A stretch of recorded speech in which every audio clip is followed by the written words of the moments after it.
Hi guys, KentishMan here. We're still on lockdown here in the UK, so limited to what we can do. So I thought I'd do a little video series on the kit that I use. In front of you, you can see all the various airsoft guns I have. And the first gun up here is the AM009 by Amoeba, which is an AG with semi-automatic mode on it. This is the first gun I bought. It's completely stock. I've done absolutely nothing to it. It's never let me down. Very reliable. It outranges me striker. One of the first things I put on it was the red dots. It comes with iron sights, and that makes it a lot easier. In the back there, you've got a battery command which you have to watch when you move the stock back and two. And in the side there, you can see you've got the hop that's accessible by pulling the bolt back. Anybody just starting airsoft, I'd recommend using an AEG for a little while before going to sniping. AEGs are lots of fun, and sniping can be quite expensive and difficult to get into. While you're doing this, if you're looking at the sort of BBs, I tend to use 0.25 gram BBs on one of these. It doesn't really matter what you use in one of these, to be honest with you. I mean, some people go on about it too much, but I find they work fine for me. Got a couple of different types of magazines you can use on it. The flash mag, which has got a drawstring on it. That's a lot easier to use in field. You just open the cover at the bottom, and use your gloves and draw the string. The BBs are ready to go. The other style, which are a bit cheaper, you've got a small winding wheel on the bottom. These can be a bit awkward to use when you've got gloves on, and a bit of a pain in the arse. So generally speaking, I don't really use this magazine. I use it as my backup. I don't normally go for an entire flash mag during one game when skirmishing. The second gun I bought really was the Amoeba Striker you see in front of you. This is one of the earlier models.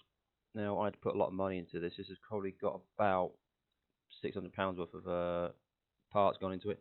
It's got the Nemo upgrade on it. It's got a Action Army hop-up unit, maple leaf crazy jet barrel. It's out of the box, they're appalling. The volume of air is not sufficient for the barrels, so you do these upgrades and it makes it usable. It's currently putting out about 2 joules, which does for me. Unfortunately, the bolt pull's a bit stiff, so that's why I moved on to my next rifle, which is the Novich SSG 10A1. You just got the silencer there, which is just a cheap striker silencer. This pistol's a really cheap and nasty pistol. It's 30 quid. It's nothing fancy about it. Not really used it very much. My brother wanted to start doing airsoft with me, so I bought some bits and pieces to kit him out so he can use my striker, and he obviously needs a pistol for his sidearm. My current sidearm is this Raven 1911, which I really like. It's got some good range on it. It probably outranges the striker from when it was out of the box. You adjust the hop by just pushing this pin out through there. Take the top slide off, and then you can adjust the hop on it. So the SSG 10, this was really good out of the box. There's another video of me putting the gun skin on this. Out of the box they're black. I've done nothing to this other than just clean it up inside and a few QC issues from when you buy them. There's a burr on the end of the barrel, that sort of thing. This is set at about 2.2 joules, and it's really good fun and quite accurate. So hopefully I should make some more videos using this once the lockdown is cleared. It comes with these magazines. This is a Novich one. There's a couple of Action Army ones I've got there. Putting them in and out of the gun is a bit fiddly with gloves on, so you can buy these little I don't know, black inserts that you can glue on the bottom from Silo Entertainment. That makes it a lot easier. I've not tried these yet. I'll just put these on, so I'll give those a go next time we're playing airsoft.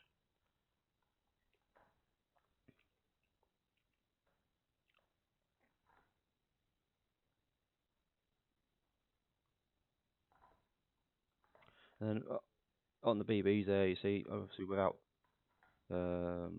promoting Novich too much, I mean, I've got no allegiance to anybody in particular, but I've used Novich BBs there. Obviously the .46 there, a bit heavier than normal ones, and you really need those when you're working with snipers. The 0.25 grams are okay for AGs and pistols and that sort of thing, I find, but definitely not heavy enough for sniping. There's all sorts of different brands for sniper BBs. You've got longbows people talk about, but say I'm fine with my Novich ones. And that's about it. Like I say, for anybody starting out, I recommend you start with an AEG and then work your way up to snipers. If you're going to choose a sniper, I thoroughly recommend the SSG 10.